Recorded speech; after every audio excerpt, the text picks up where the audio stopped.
Good evening, everyone, and welcome to the John Carter Brown Library. My name is Neil Safir. I'm the director of the library. And tonight we are competing with the Renaissance Society for America's annual meeting, which is in New Orleans. I reached out to a lot of the early modern community here at Brown, and frankly, I can't figure out why anyone would want to go to New Orleans from New England these time of years, but somehow they had other reasons to do that. In any case, we're thrilled to have you here this evening, and we're thrilled to have our guest, Peter Mancall, who is no stranger to the John Carter Brown Library.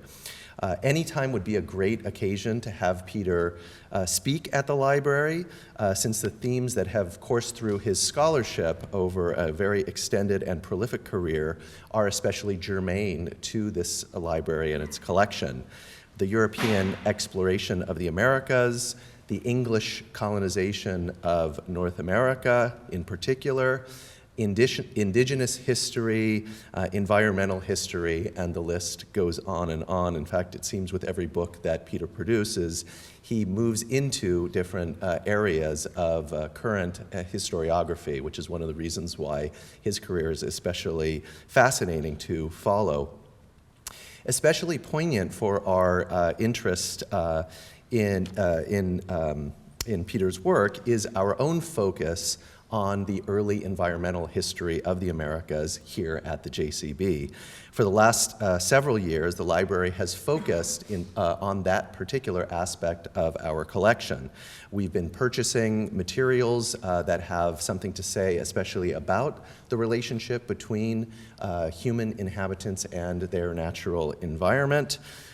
We have been hosting special fellowships, one of whom will be in residence as a postdoctoral fellow at Brown for the next couple of years. And we have put on special exhibitions, one entitled Subterranean Worlds, about mining in the early Americas, another on the air, called Air America. Last year we had The Americas on Fire.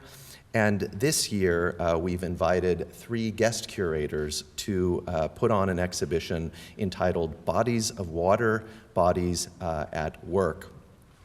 We've done this in part in collaboration with the Institute at Brown for Environment and Society, which has also been doing a special 4-year program on these topics. There are some seats in the front, by the way, for those of you who are arriving.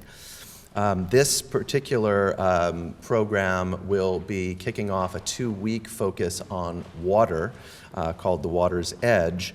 And in fact, the JCB is hosting the first event in that series entitled Fluidity, Knowing Water in the Americas. That will take place on April 3rd with Catherine Ibbett from the University of Oxford, Bathsheba DeMuth from the History Department and IBIS here at Brown, Noor Johnson, who is a research scientist at the National Snow and Ice Data Center, and John Lopez, who is here as a long-term fellow at the JCB.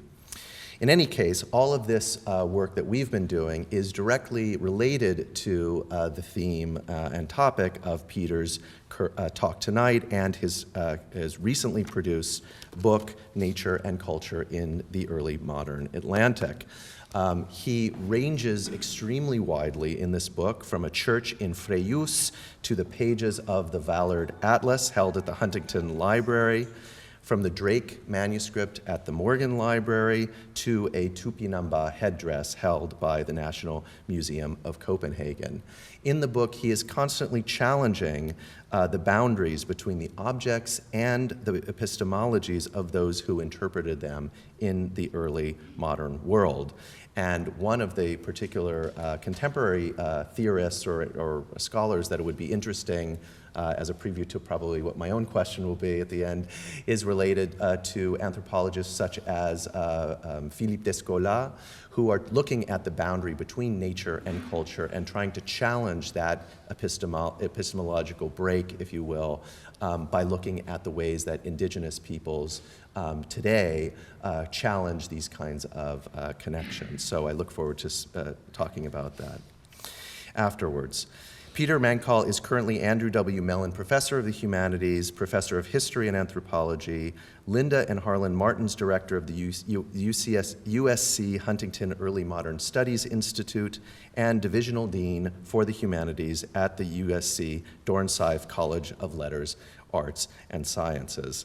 Luckily, he's not a long-term fellow of the JCB, because that would just be too many things to add on to this long list.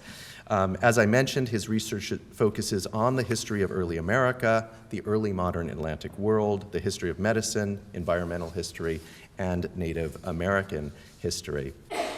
He has another book coming out, The Trials of Thomas Morton, which will be published by Yale in fall of 2019, and is currently writing a volume 1 of the Oxford History of the United States, American Origins, as part of which, although he may be done by then, he will be in residence as the Harmsworth Professor of American History at Oxford University. It gives me great pleasure to welcome Peter, and hope that you will join me as well. Welcome.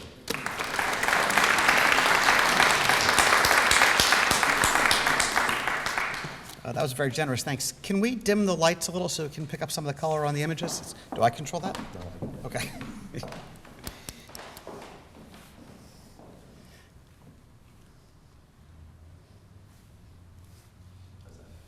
If you can, yeah, it's fine.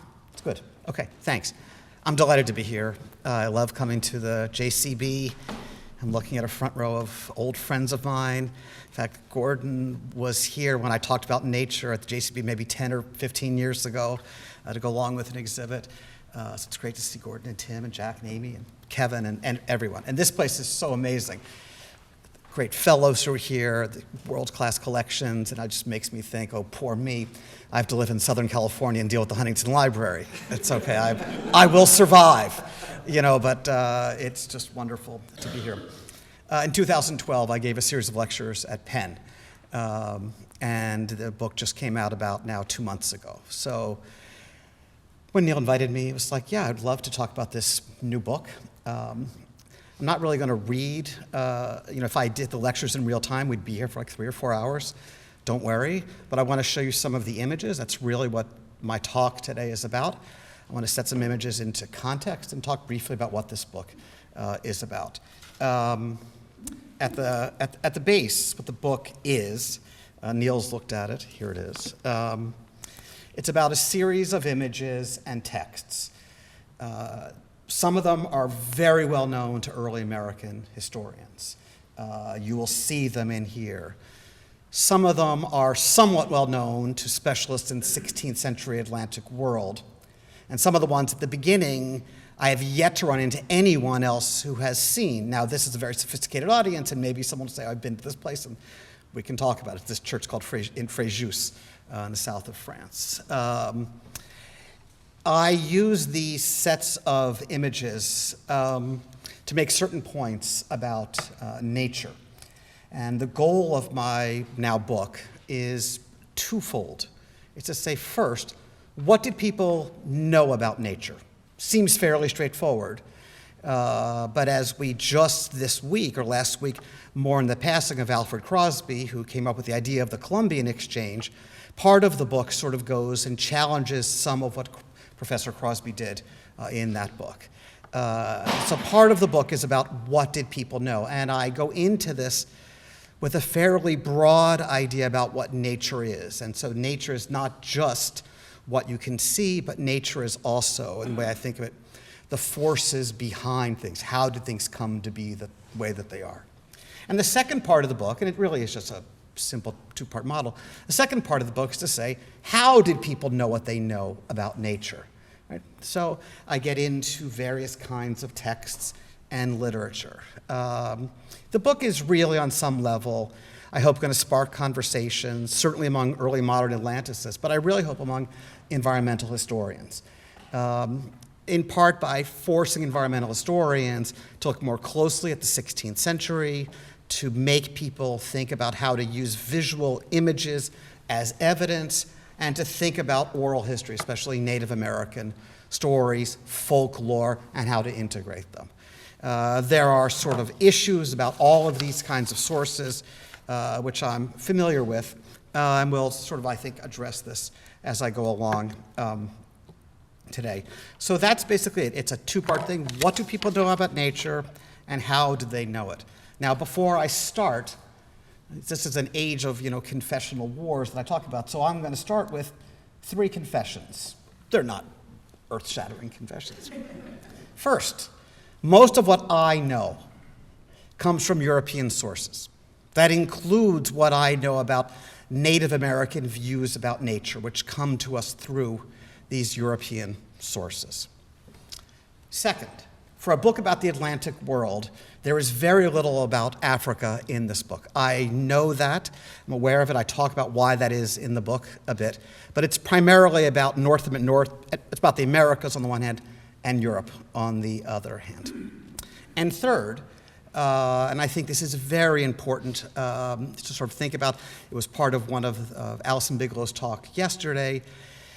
There are issues of any modern scholars when dealing with indigenous bodies of knowledge. And so I just want to tell you how I do what I do. This will take 10 seconds. Before I was at USC, I was in Lawrence, Kansas. And Lawrence, Kansas is the home of the University of Kansas and Haskell Indian Nations University. And I was there for 12 years. And we've had a lot of conversations across the town. And I'd meet a lot of people from Haskell, and I was there when KU and Haskell tried to put together a program. Then in the midst of my time there, I went down to New Zealand for a few months. I'd written a book about Native American alcohol use, and I was invited down by the Maori section of their equivalent of the National Institute of Health to talk about Maori alcohol use. There are certain parallels to North American native alcohol use. Okay. In my experiences, both in Lawrence and then in New Zealand, I became very aware of the nature of how one uses oral history. And so I made the very deliberate choice in this book to say that, yes, I am drawing on indigenous knowledge, but the only indigenous knowledge I draw on here is printed knowledge. And I do so because of the issues which are in play in indigenous communities around the world about who can tell these stories. So I'm very aware that when I draw on indigenous knowledge here, I am using an approximation of it. I'm going to talk today, I'm going to use a 19th century antiquarian story that he gathered, for example.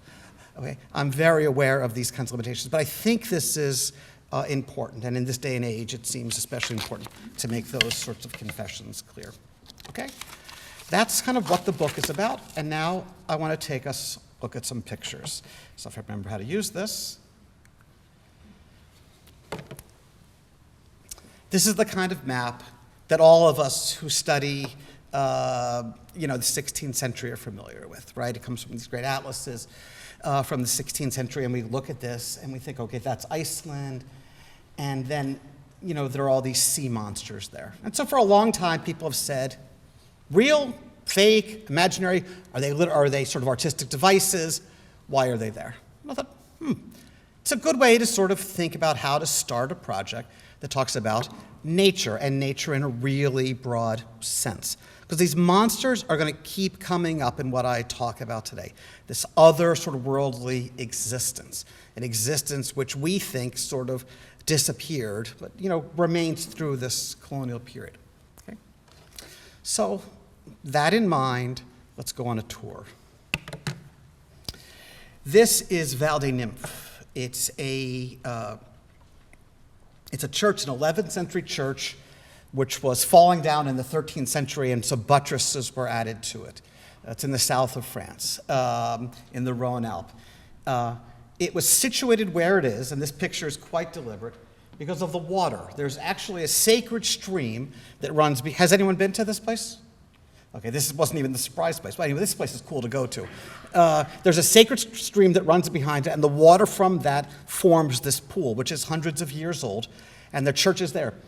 The church, there's no one around us. The community moved away hundreds of years ago. So people go there now, or people like me, scholars and people sort of out on a day trip. What this picture represents to me, and it's just a reminder as I get into this, is that when Europeans were placing churches in the Middle Ages, I'm married to a medieval historian, they were often looking for powerful places on the landscape, places where there were pre-Christian sacred things. Sacred springs were fairly common. And so this church is at this place for that reason, right? Now, we could have a long discussion, maybe question and answer, we can talk about why medieval Europeans are doing this. But it's placed there for a specific reason. Okay, so that's an 11th century church with buttresses added in the 13th century. Okay, just that. Okay. Here's the place that forms a good chunk of the beginning of my book. This is the cathedral in Fréjus, France. Anyone been? Right. You know why you've never been? Because it's halfway between Cannes and Saint-Tropez, and no one is going to go to this town instead of going to Cannes and Saint-Tropez. It's completely off the tourist circuit. It is an old, working-class town with this church in the middle of it. The church has a Roman foundation. I was with my wife. She wanted to look at a baptismal font from the 5th century. I said, okay. We went there. Baptismal font, 5th century. Not very exciting to an early American historian. Maybe you guys are into it. Anyway, so I said, okay, great. I've seen this. I'm going to wander around this church. I'd never heard of this place before. And I wander into the cloister of this church. And in the cloister of this church, I encounter these paintings. The paintings are like this big. They're on wooden panels. They've been exposed to the air for 700 years. They were painted between 1354 and 1366. They were painted immediately after plague came through this area. And there were about 1,200 of these panels painted in that period. About half of them, maybe a third of them, you can't see anything on them anymore because the sun has basically faded them out. You can't see anything. But a number of them, you can see exactly what is going on. So let's see. I have a couple of pictures here, hoping to get a little closer. So I'm wandering around, and there's no order to these pictures. Like, there's none. You know, they're on these interlocking panels, so you could move them around, but there's no records that suggest that they were ever moved around. They seem to have been in this place, were the physical location for hundreds of years. So I start to look at these pictures. And some of the pictures, some of these panels, they're about 10 feet off the ground, are exactly what you would think you would find in a church. A painting of monks, right? Tonsured monks. Okay, that makes sense. Maybe these three brothers were of this church in the 14th century, and maybe they were there. And then you look at around some of the other images, and you see scenes of daily life. There are people who are probably patrons of the church. There's one woman having her hair brushed by another. There are cows and fish and acrobats and all sorts of things. And then there is a series of images, all interspersed in here, which you would read iconographically, right? As sort of Christian symbolism, right? This lamb carrying this cross. And you could read some of them and you could read some of the images, and you could say, okay, this is a way of getting at certain Christian ideas. Fine. But a huge number of the pictures that remain are of these monstrous hybrids, right? And they are interspersed with all of these other pictures. So what I talk about in the book is basically you walk through this cloister, which is about the size from that table to that rope, and about the size of where you're sitting around an open courtyard. And I thought to myself, this is something you never see. This is a depiction of how a population understood the world at a specific historic moment, the middle of the 14th century. It doesn't necessarily make sense to us. We don't have an explanation for it, but there was one monster. I'm just giving you one monster. Right? So I'm thinking, okay, what do I do with this kind of information? And it sort of set me on a path to try to think about how people thought about nature. And it made me rethink some of the pictures that we deal with as 16th century scholars of the Atlantic Basin. This is from Sebastian Münster's cosmography. This picture is actually on the cover of the book. These are the monsters of the sea. Now, I don't know how many of you know Münster, but Münster's was one of the great works of one of the great intellectual products of the mid-16th century. It was translated into multiple languages. It was printed and reprinted across the continent. It was this great source of knowledge. If you look at it now, it's a little crazy. It's hard to figure out the internal organization. It seemed that he tried to depict the whole world. So he has this image. It's dropped into the book. So what I'm not showing you is that on the other sides of this folio, if you put it together, each of those little letters describes what those creatures are, right? So you might say, well, this makes, no sense. This is not real. His description is, these are real, and let me tell you about them. And he describes each of these.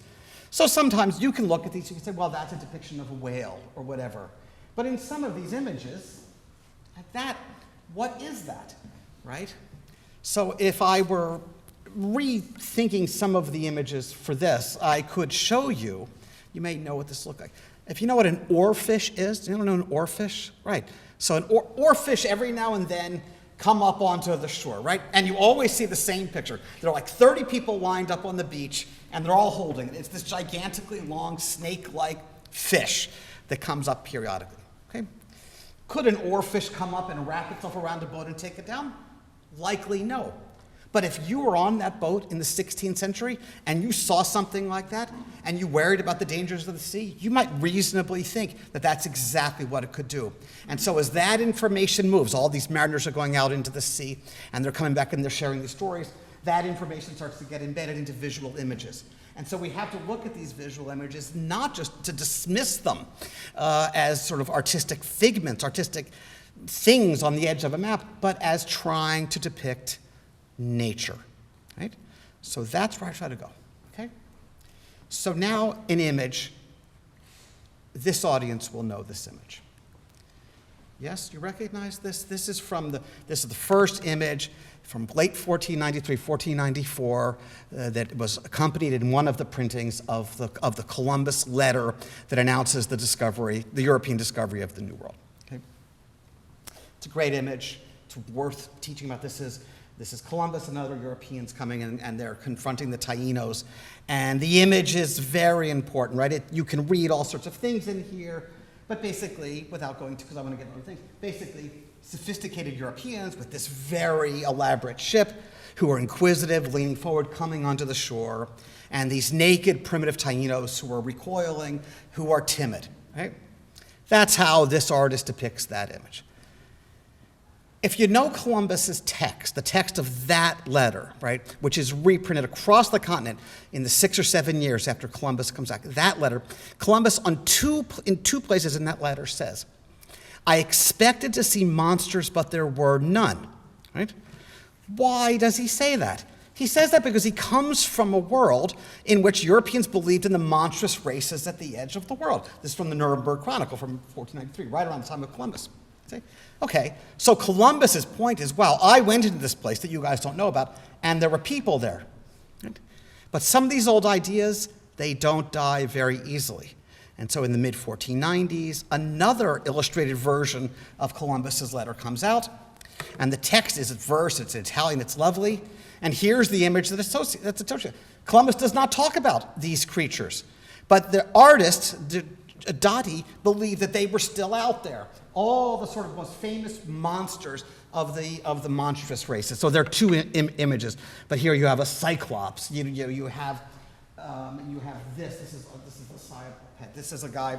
He's famous. He's a monster who lies on his back and he has one giant foot to shade himself from the sun. He's one of the most popular figures in the 16th century. He appears everywhere. So this artist reading this text, which says, I expected monsters, but there weren't, puts monsters in the illustration to go along with the text, right? Because the artist was not willing at that point to dislodge, to get rid of that idea about these things that were out there. Okay?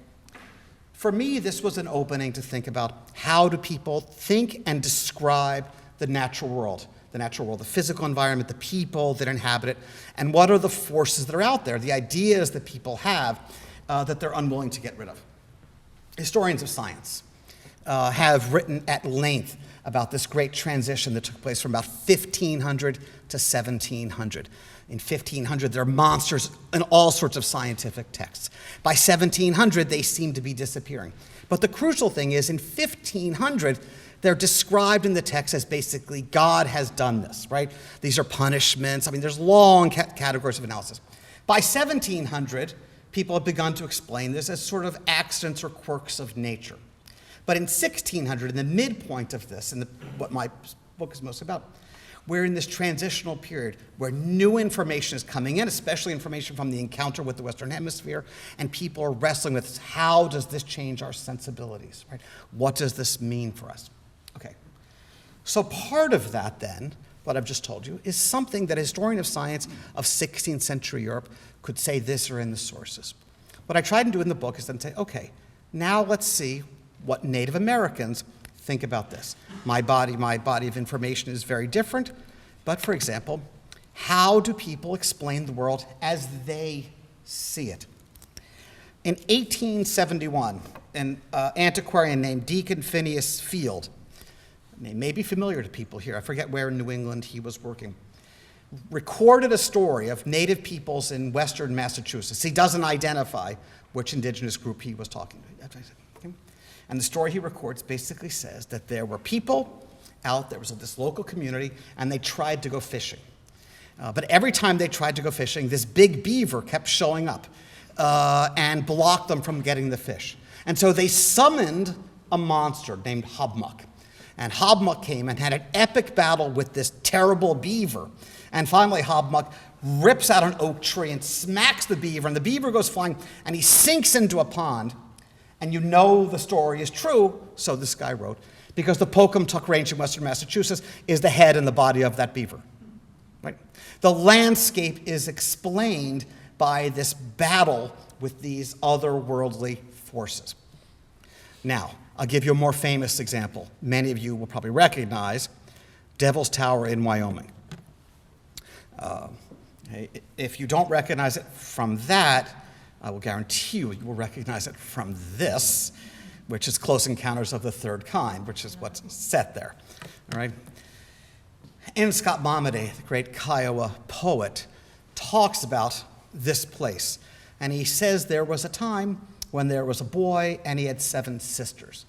And he chased after his 7 sisters. And as he chased after them, he turned into a bear. And they ran up a tall tree, and he scurried up after them. And they get to the top, and to escape him, they go into the cosmos, and they become the Big Dipper. And that bear's claws explain why Devil's Tower, what we call Devil's Tower, looks the way that it does. Another supernatural explanation for a natural phenomenon. I tell some of these stories in this book. And the point I'm trying to make is not that before 1500, Europeans and Native Americans thought about nature or spiritual forces in the same way. What I try to say in the book is they thought about nature in ways that was animated by forces that we don't necessarily see as natural. Supernatural, gods, monsters, things that we just tend to dismiss, but were very much alive on both sides of the Atlantic Ocean. Okay? This book of mine has a narrative. It goes from that moment, a chapter which I call boundaries, trying to figure out what are the boundaries of nature, into a second chapter. A second chapter in which I try to rethink aspects of the Columbian exchange model by looking at things over time. So if you don't remember, and I know every historian probably knows this, but the Columbian exchange was Crosby's brilliant model that says basically after Columbus, Europeans came to the Americas, some Native Americans went to Europe, the Europeans take out of America all sorts of natural resources, and they bring into the Western Hemisphere all sorts of old world Eurasian diseases which have a devastating impact. And so it helps explain the quick depopulation of much of the Western Hemisphere. It's a great model. I mean, it is a wonderful model. It's great to teach with. It's a little, my reading of it, it's a little static. So what I thought I would do in the book is try to say, how do conceptions of nature evolve over the course of the 16th century? So to do that, I decided I would focus on certain manuscripts. And so I'm going to show you some pictures of those. So one of the manuscripts Neil mentioned is the Vallard or Vallard Atlas, which is at the Huntington. I'm going to show you some pictures, but this is one of these great things. This has been available online, high resolution, for years. at a place called the Digital Scriptorium. So you can go and look at these pictures for yourself. I'm going to show you some of them. It's a folio-size atlas. It's big, hand-painted, gorgeous. Obviously, a presentation copy was never on a boat. This is what some of the maps look like. It's famous among historians of cartography. I suppose this is a place to talk about this, because it might or might not have the earliest European representation of a coast of Australia. This is a debatable point, but there are Portuguese historians of cartography who argue that that's what that image depicts. We could debate that. It's not really my central argument in this book. What I'm most interested in is how the Vallard depicts nature. We don't know who painted it. Vallard or Vallard was the person who gathered these maps together and put them together in Dieppe. So we don't know the artists. We don't know, there's not a lot of text that go along with this. But there are these images. So that's Europe, right? And so one of the first things to realize that in the 16th century, the 16th century, the Mercator projection that we take for granted had not yet been accepted, because that to us is upside down, right? North is at the bottom and south is at the top, right? So it tells us something about the history of cartography, that they're still working out ideas that we take for granted, but he didn't, and so he has this image. So here is from Mexico State to Tenochtitlan through Central America into northern South America. There are 5 images in the book that deal with the Western Hemisphere. They are lined with all of these little toponyms, all of these names, right? Most of this was probably made-up information. If you look closely, and I would encourage you to go online because you can see it better. If you look at some of these coastlines, you can see little dots, little red dots. And the information that gets back to Dieppe, which was a great map-making center in the middle of the 16th century, the information that gets back is, where is it safe to sail? And those dots are shoals and reefs trying to warn people away from specific places, because if you've crossed the Atlantic Ocean and your ship runs aground, you may not be coming home. In fact, there's a high likelihood. What's amazing about the Vallard and the Vallard is the interiors are entirely made up, right? So we have a body of information about the outside, and then we have European travel accounts which have described things on the inside, like the city and the lake, for example. And then we have these artists on the coast of France, these fine artists, who are producing these images that makes it look like there's this vast body of knowledge. But a lot of these are these scenes that they've just conjured up. Here is South America, from Brazil heading southward. Great image. I'm going to show you a couple of details of it. That's what the 2-page spread looks like. If you get a little closer into it, you can see this would be south. This would essentially be thinking in your minds Antarctica, which they don't know about yet. And this is basically sort of the whole myth of the Patagonian giants, these people who roamed around out there, who some artists just filled in right there. But the more central part of this particular picture is this panel, which is sort of, this is essentially Brazil. This is based on European information coming out of Brazil since the earliest years of the 16th century. And it very vividly tries to show people looking at this the resources to be extracted and the people they might find who are there. And so here you see, classic 16th century depiction. The Europeans show up always fully dressed. This very finely dressed man, he's carrying a mirror in his hand. He is dragging this bucket of axes and hatchets. Here's someone else presenting them. The natives, these are Tupinambas, are depicted as naked, as Native Americans often are in 16th century images. This Tupinamban headman, Neil made a comment about the headdress. This Tupinamban headman is wearing this feathered headdress. Feathers were an object of enormous fascination for Europeans in the 16th century, as were trees or wood that could be used to produce dye. So what this image is basically trying to show is, here are these people who are uncivilized, they're naked, but they're not necessarily dangerous. We can work with them to extract the resources of nature, to get these real products of nature, and at the same time, we can start to teach them our culture. This would be an idea that would become embedded, and that would be one of the dominant tropes from the late mid-16th century on. You can determine when you think it ended. Okay? There's a close-up of that. Sorry, that was the close-up I meant to show you before. The people in France, this is on the coast of France, understandably were very interested in Cartier, and Roberval, I should say. These texts of Cartier. So Cartier goes twice in the 1530s, once in the 1540s. Roberval goes once in the 1540s. There are no illustrations that they left behind. They came back with these manuscripts that describe New France. Manuscripts which at first were not available in France. Cartier's 3 narratives, 2 of them first appeared in Ramusio's account in Italian before they were even published in France. So this information circulates, and this is their view of it. So they're reading Cartier. I don't know if you've read the Cartier-Roberval narratives, but they're reading this. Again, we have these well-dressed Europeans. Cartier at one point talks about building a fort, and here are these native peoples. Now here they're not naked because it's cold, so they're wearing furs, but they're barefoot because they're savages, sauvage, right? So this is very important because one of the things that Europeans wanted in the 16th century were furs, because the old world supply of furs was so decimated by the old world fur trade that now what we know as Canada or New England was a great source of this. This helps establish the idea that the French could go to this place and extract these furs. In the midst of this is the last sort of image of the Western Hemisphere. Here is the Western Hemisphere here on your far right there. There's this lovely, beautiful image of these compass roses and these rum lines.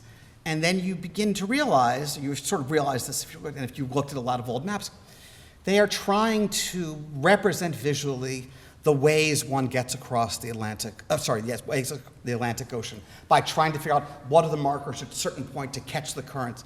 This was a big, important thing in the 16th century. Europeans figure it out, which helps explain why by the end of the 16th century, there are many more people making the round trip successfully, because they figured out the wind patterns, the currents, the tides.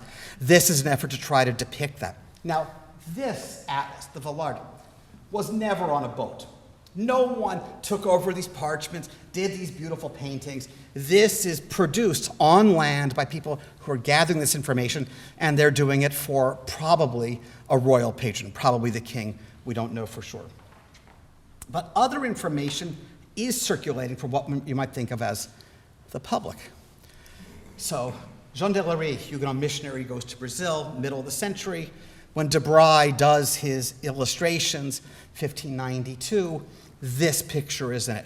I imagine a lot of you have read Jean de Larrey, so I won't go into it in depth, but one of his visual scenes that he creates is, he said, we're sailing across the Atlantic Ocean, and it's amazing, and you can do this because there are certain places where the fish will jump up and land on the decks. In other words, you don't have to worry about making it across the ocean because nature, or God, interpret as you will, is doing it for us. And then the de Bry workshop creates this image of these flying fish landing on the deck.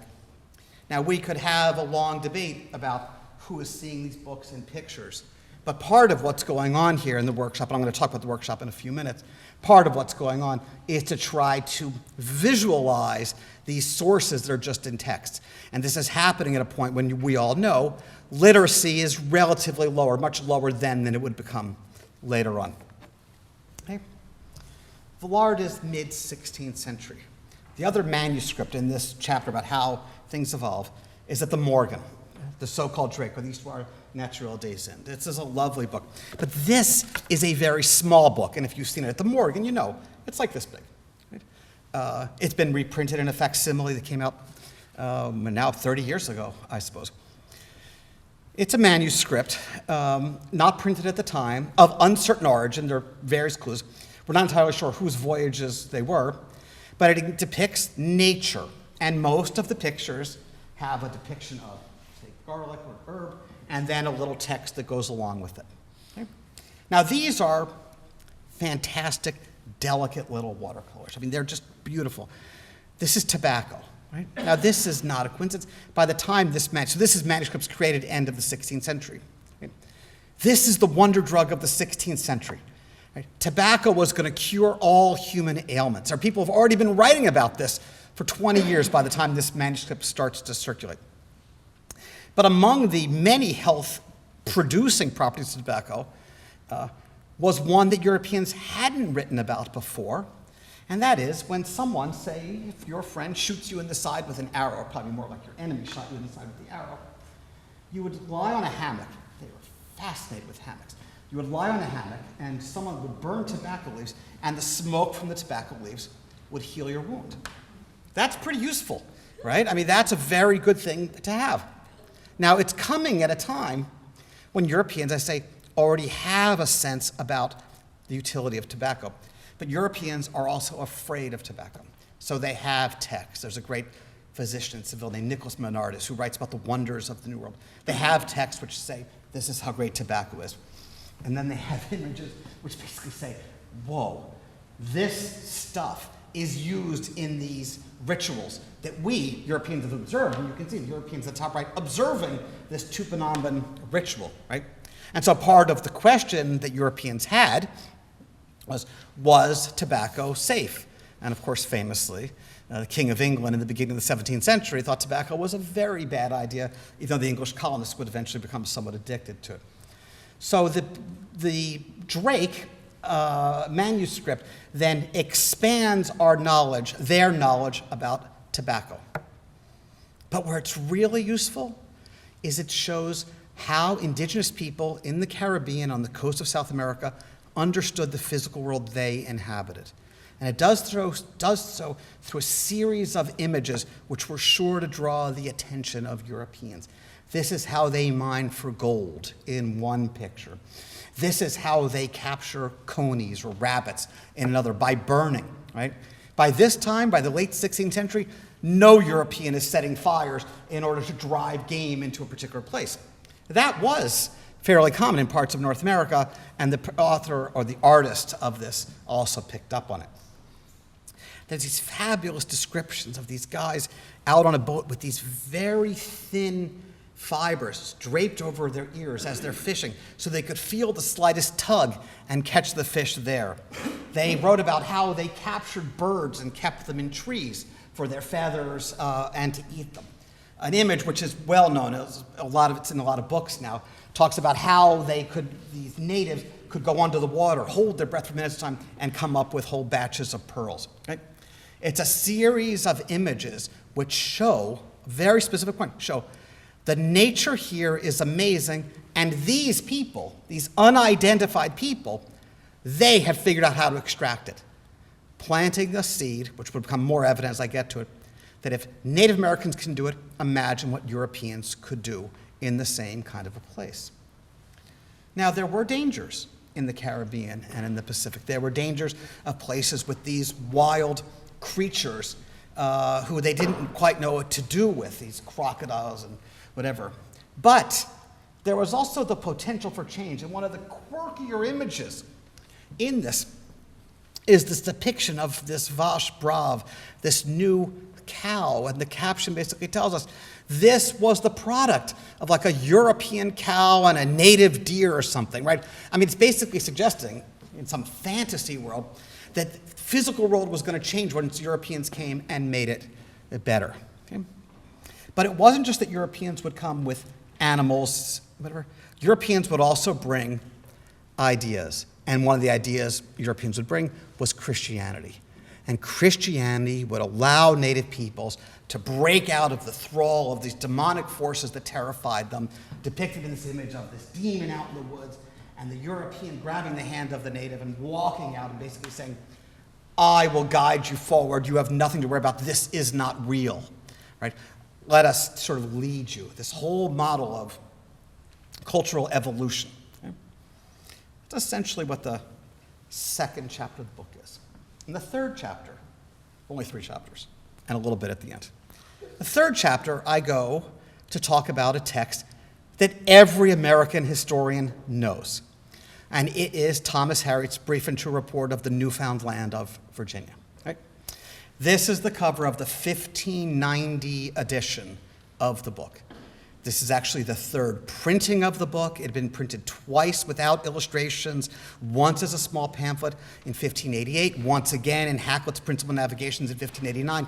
But this becomes one of the defining texts.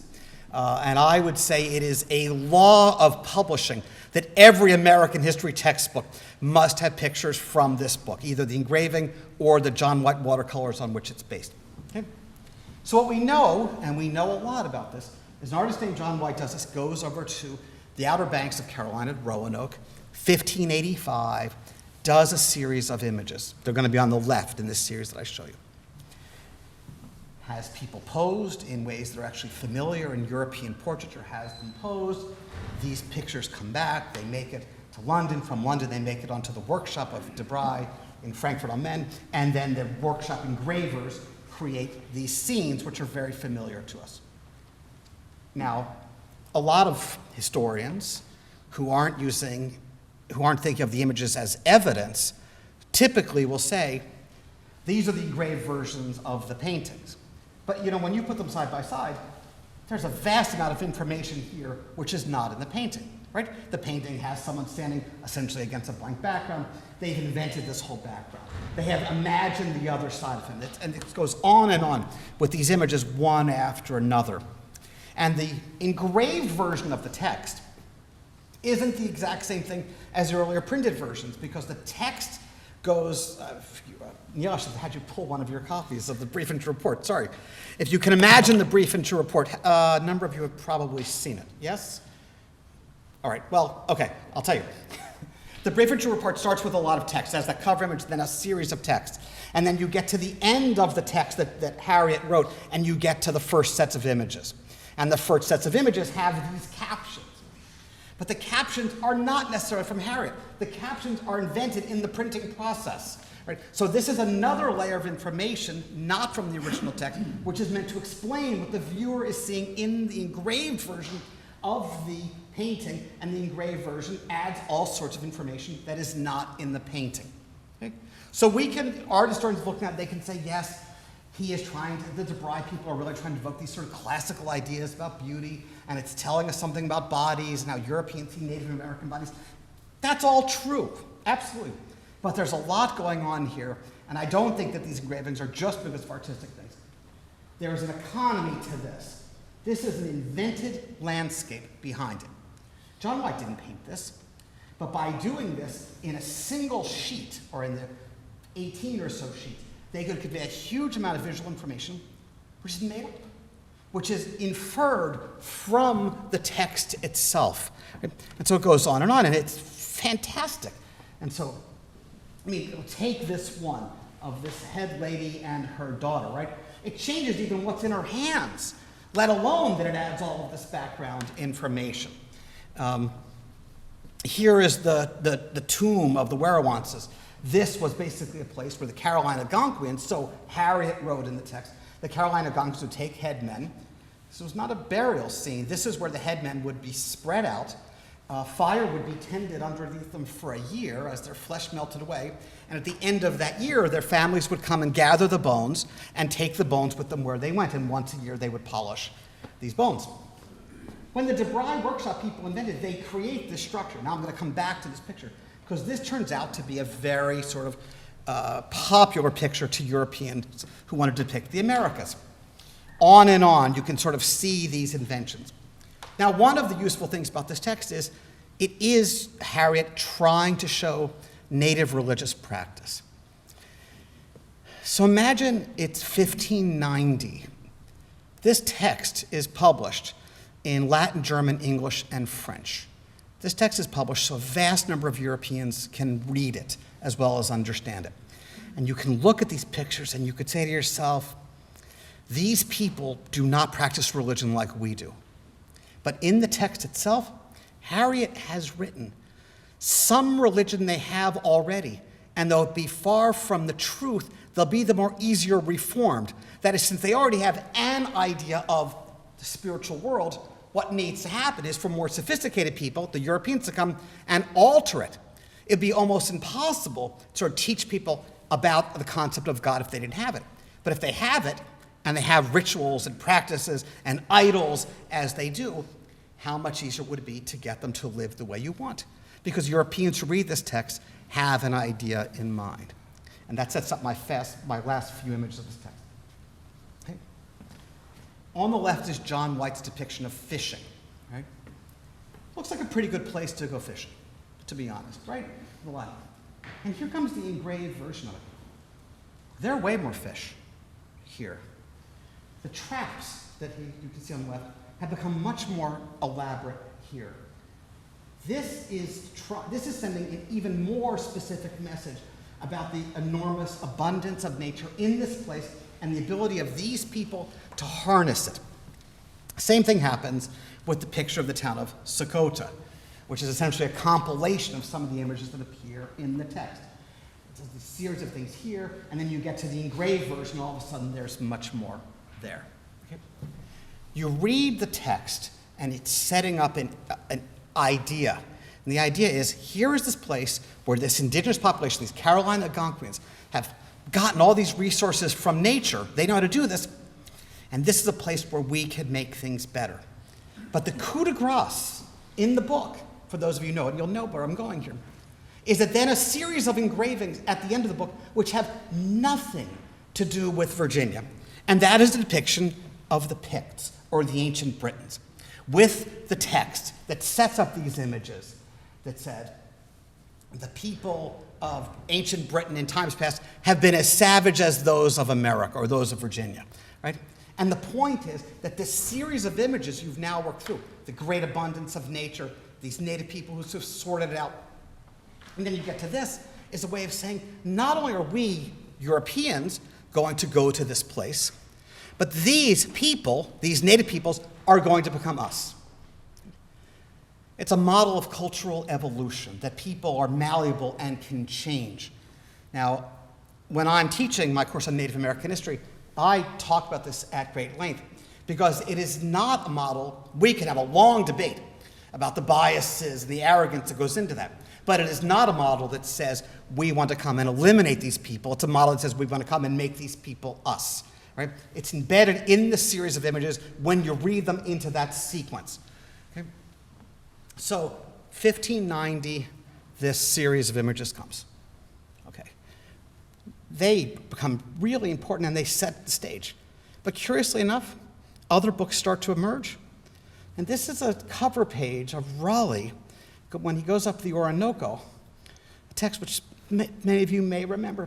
Raleigh goes up the Orinoco, very clever text, and he says basically, I didn't see any monsters out there, but I heard there were monsters out there.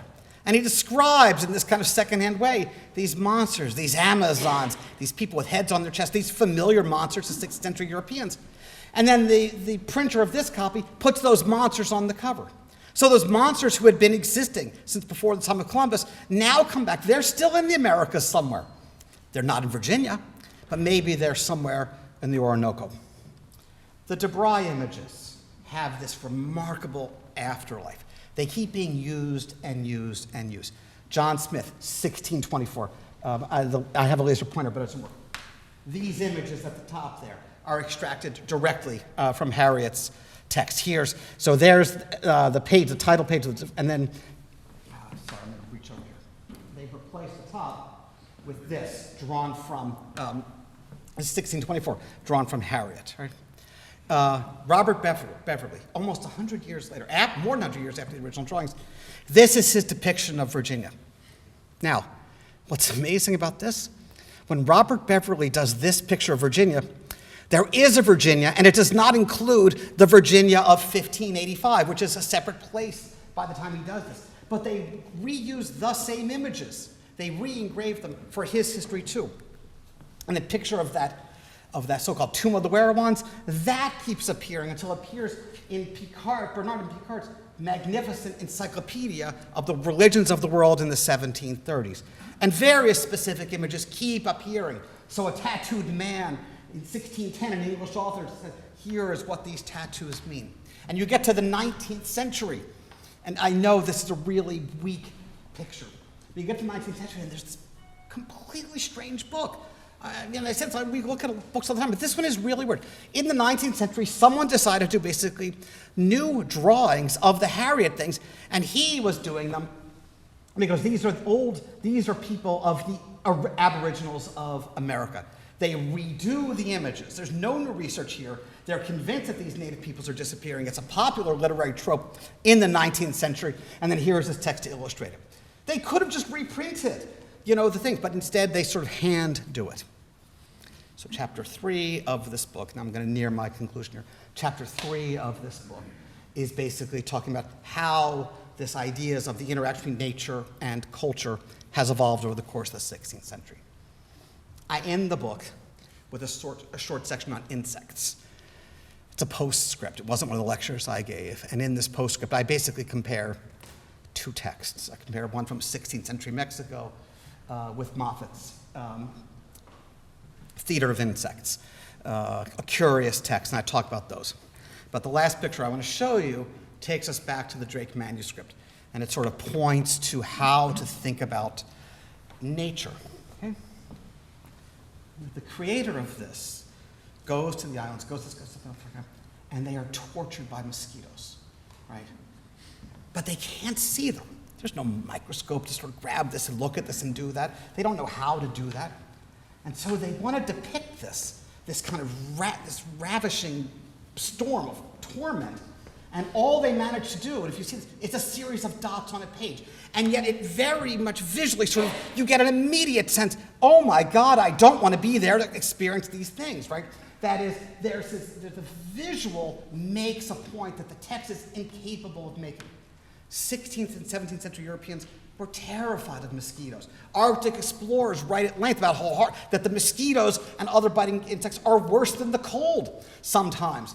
This image sort of gets at that in this way that is just so, I don't know, I wouldn't say it's delicious, in a way that it's like, you can't, all these are just dots on a page, and yet they're conveying this sort of broad image. That's what the book is about. It's about tracing these ideas about nature over the course of 100 years and leaving readers at the end, I hope, with sort of thinking, well, that's a more complicated story than I thought going into it. And I'm going to just leave you to think about the mosquitoes. Thank you.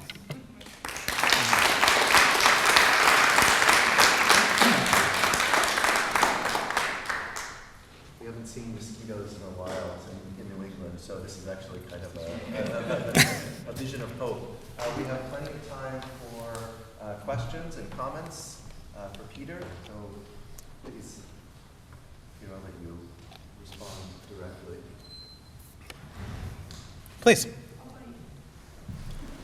Can you go, sorry about that. Can you go back to the image where you were talking about bringing new ideas, that Europeans were going to bring new ideas? It had three figures. You tell me when I get to the image you want, because I'm not sure which one you have in mind.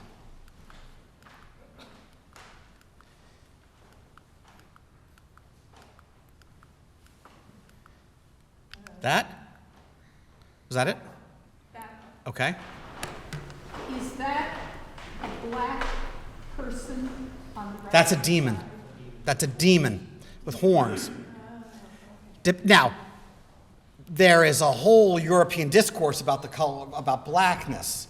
So it's not a coincidence but it is depicting an otherworldly, terrorizing force that comes out at night out of the woods and scares these unidentified native peoples back into their houses. But it's not white, right? I mean, so you could read a lot into that image. But the text is basically, this is a demon. Michael? So having said that, with the caveat that Africa is not fully integrated into this project, but as you were talking about the Drake manuscript, one of the things I particularly pick on and notice in it is the depiction of various Africans who are the people diving for pearls or who are doing some of the mining as depicted. And I was wondering if by this time, this 1570s, in some ways Africans have been in the New World long enough to almost have become naturalized and a part of and not... Yes, so the Drake So the captions in the Drake, so we know from various historical work that there are Africans who show up in the Americas. They're showing up in Hispaniola in the first decades of the 16th century, right? So we know that they're there, and we know that there's been this destruction of indigenous Caribbean peoples early on, right? I mean, Hispaniola by what, 1525, 1530, so there's this replacement of it. But my reading of the Drake is, I think, along where you're going, which is that it becomes sort of naturalized into this environment. Because I think what the Drake is trying to show less about African laborers, I mean, that's a great way to read it, but more about indigenous American knowledge about how to take advantage of what's here. But I think the problem with one of the challenges of the Drake is we don't know a lot of what's going on there, right? But I do think that, yes, it's absolutely reasonable to infer. My point at the beginning about not having a lot of Africa, I talk about Africa in parts of the manuscript, not very much. And in part, that's a reflection of African environmental history. And early modern African environmental history is really a post-1600 phenomenon. And I just didn't find.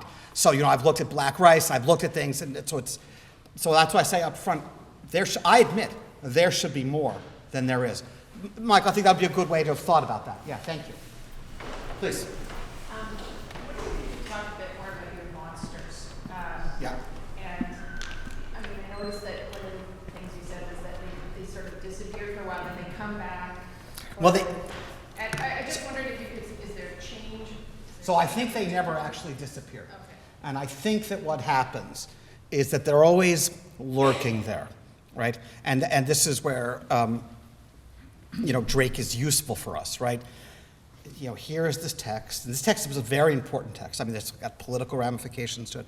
And he's basically saying, he is going end of the 16th, beginning of the 17th century, and he's sailing, he's lost all the time, he's tortured. I mean, these narratives are just, it's not fun to be with him.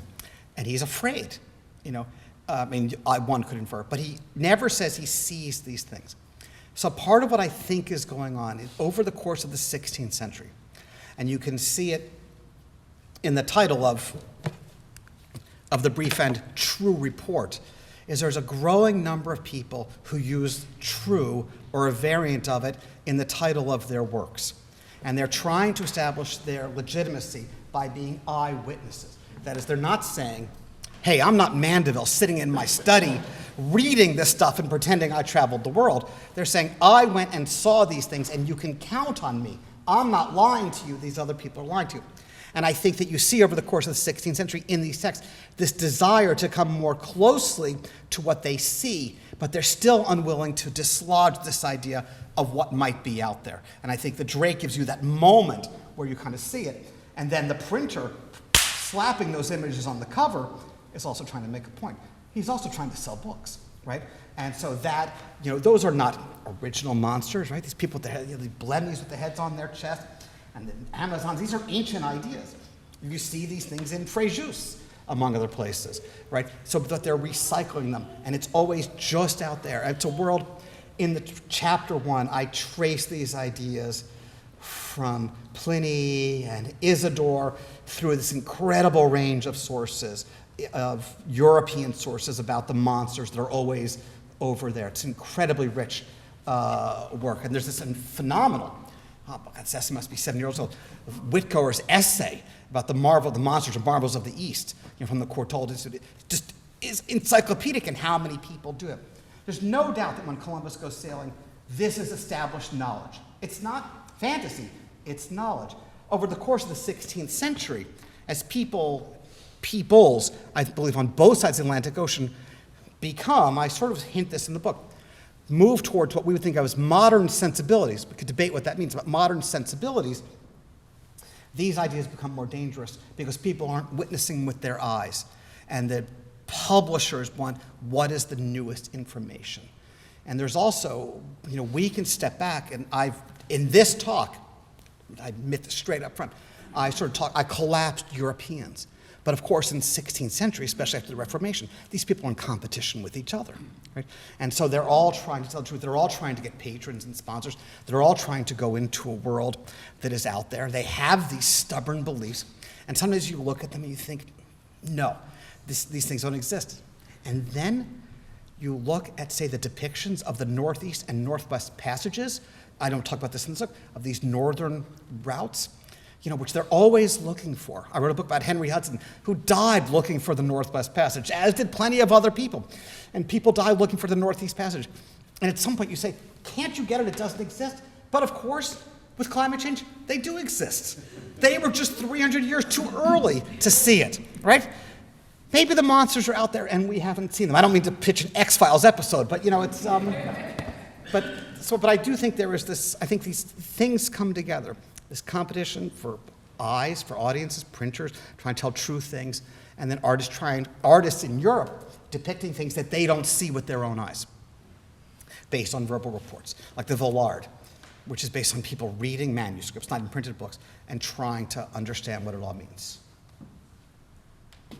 Amy. Are you using only the books that have fine illustrations? Or are you using... Oh, in the text, in what I do? No, I don't just, I show those, but no, I use a lot of things which are not, I describe things which are not illustrated. I don't limit it to illustrated works, if that's the question. Because I'm wondering, sometimes there will be a European who reports what Indians are saying to him about what they believe. Right. And perhaps they're illustrated or not, I'm not really sure. I'm thinking about Cabeza de Vaca. Right. And the Malacosa, the creature that the Indians report to him from the Texas coast, who torments them, and must be some kind of a monster or a demon. So, but this is never illustrated that I know. right. And so I don't use Cabeza de Vaca. I am using Cabeza de Vaca in the book that I'm writing at the moment, but I don't use them for this one. I do include, as historians have been trying to do for a while now. In fact, I think of one of Jack's former students, Jim Merrill, who years ago, when he was writing about the Catawbas, is basically also saying, how do we reread some of these texts to find indigenous perspectives? So I do report stories that Native peoples have told to Europeans for which there is no visual information. So that was one of the frustrations in the book. So I do have a picture in the book of the Pocumtuck Range in western Massachusetts to illustrate this story about this big beaver and this monster that they summoned to come. But I don't have a lot, because for North America, I didn't have a lot of things, and that's where I'm more comfortable with the visual stuff. And this was very much not sort of a grand view of all of nature. These were these lectures that I wanted to sort of open up ways of posing questions. So I'm not trying to dodge it, but I don't know of a lot of things. The visual things I know from North America tend not to be representational, these sort of abstract things that we see that we try to make sense of. But I don't know of any, so I didn't have any that I used. I do talk about other parts of the Americas, but the stories for North America weren't illustrated. Randall had a question. Sure. So I was fascinated there when you were showing the instance of the process of an artist converting and adapting those watercolors of white into a more elaborate copper plate engraving. And to me, I'm curious why, on one hand, it's easy to understand this idea of retention, that it's difficult to dislodge the suspicion that out there somewhere there's still these monsters. So in a way, that's kind of one thing, this process, this phenomena of retention of knowledge. But it's something quite different, what you're describing with the insertion of kind of an idyllic natural economy in the background of those copper plates. And I wondered if you might elaborate a bit more what you think is going on there. Is it propagandistic? Is it, is that because they're reading this that they're trying to create from what they read? Okay, great questions. In some sense, it's hard for us to tease apart science from propaganda, right? This is, if you read Harriet's brief and true report, it seems like a very detailed catalog of nature, a detailed catalog of things that Europeans can extract, and how people live, right? He describes things, and every now and then you get his things. When it gets into the printing shop, the text basically stays the same. This is invention. I think what's going on is that the printers, that the people, the DeBry workshop, which they do this with a lot of the images. They produce 38 volumes by the time they're done. It is much more efficient. It's not efficient just to put that guy there. It's much more efficient to create this whole landscape. And I think one could read these landscapes as places where sometimes there's battles going on in the background, sometimes there's a hunt going on in the background. It's not described in the caption, it's not described in the text at all, but it's sending this other information. That is, they're using the visual to expand upon the actual knowledge they have, but they're not doing it by inventing new text. They're doing it by just sort of saying, this is what this kind of must have looked like. That workshop is responsible for so many of our ideas of the late 16th, early 17th century about how Native peoples across the hemisphere, they go and redo, Columbus and these other things. This workshop is just churning out volume after volume. But the first volume they put out, and the only one they put out in 4 languages, is Harriet's Brief and True Report. After that, they never published in English or French again. They only published in German and Latin. Infer that, what the English didn't buy it, I don't know what the answer would be. But I think it was really a printer's strategy from trying to give more information than the text had. It's a guess. I don't think anyone has a definitive answer to that. Is there another one there? There is, yes. Okay. Well, we can these 2 last questions. All right. So I noticed that a lot of the monsters depicted were some mutation of the human form, aside from the sea monsters. And I was wondering if there was a conscious mentality behind that propagation of humanoid monsters when there are many others to choose from. So a lot of them, that's a great question. A lot of them are these hybrid creatures who look like humans, but they're not humans. So the trick in reading them is they are depicted in this thinking as monstrous races, that these are entities that exist for whatever reason. And Europeans in the 16th century are trying to figure out why they exist. I could show you other pictures which would come closer to your thing, that is pictures, say, from Munster, in which he talks about sort of basically what we would think of as people with various kinds of birth anomalies that he describes as monsters. The Krakow monster is one that he has in there. Most of the pictures of the monsters are not saying these are people that are going to evolve into people, right? There's a real break between the humans on the one hand, the Picts, who are savage but human, and the Blemmy, who has the head on his chest, who is a monster and is never going to become civilized. So there's this break, but they do take on these various human characteristics, although some of them are super, this is a terrible thing for a story to say, super weird. There's one of these creatures at Fréjus, which has this body of this animal and then this long neck, and then it ends up, the head is a fleur-de-lis, right? Like there is no head, it's just this abstract symbol. What is going on there? So anyway, Tim, last question. So I was going to ask about the Picts, because it strikes me that the ideology behind that, the way you showed it, is contested. And I wondered if you could say... Contested? Contested, right? I know, I heard you, yes, I'm listening. Because they do make that argument for Ireland. Right? We could eventually civilize these people to chaos. We just need to give them a bit of English agriculture, make them live like English people, and they will become like us. But of course, they know by the 1590s that that's not working. And there are arguments that they can never become like us. And actually, if we intermix with them, we will be degenerated. We will people degens us. We'll become the old Irish, the old English, Yeah, whatever that so phrase we was, will right? get them. So, and likewise, with the Picts, there is the argument that you see in the early 17th century that the reason why the Scots are so awful is because they're descended from the Picts, and they could never become like us because they're Pictish. And so I'm just wondering, you've got one side of that debate. I do, because I'm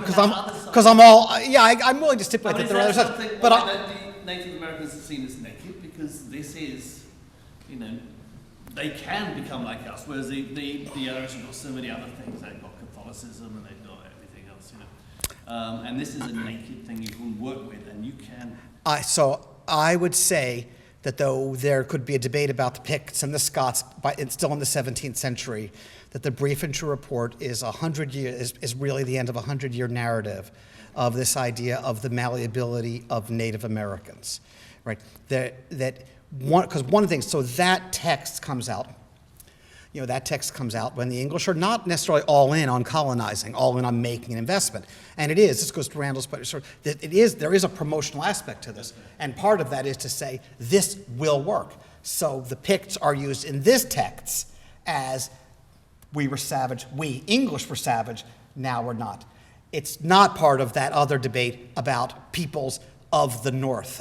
There's this other phrase for it, I forget. There's sort of these wild peoples.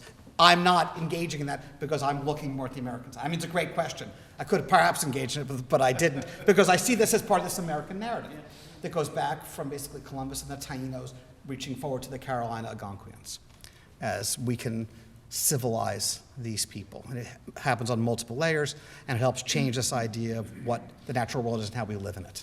But it's interesting they can keep thinking like that, even though they must know it's not good. They keep thinking about the monsters too. So we have a wonderful reception that we cordially invite you to partake in. While you are enjoying the refreshments, we also have a wonderful exhibition that is currently on, which is called Rooms of Their Own, These Dwellings of the Enslaved and the Free in the Early Americas, which brings Africa into this story, and was put on by our curator of maps and prints, newly arrived, Bertie Mandelblatt, so please enjoy that. And finally, I do want to say that although we did not do a special exhibition of some of the books that Peter discussed, we fortunately, on that side of the room, have the Petit et Grand Voyage of Debris that were ripped apart in the 19th century and placed in those spectacular red Moroccan bindings. And with the assistance of Steen van Rossum, our new curator of European books, whom I am volunteering to help me, we can take one of those out and show anybody who has never seen them live and in the flesh over there for the first 10 minutes or so, if you would like to see one. For those of you who just want to have drinks, just stay on the side. So join me in thanking Peter.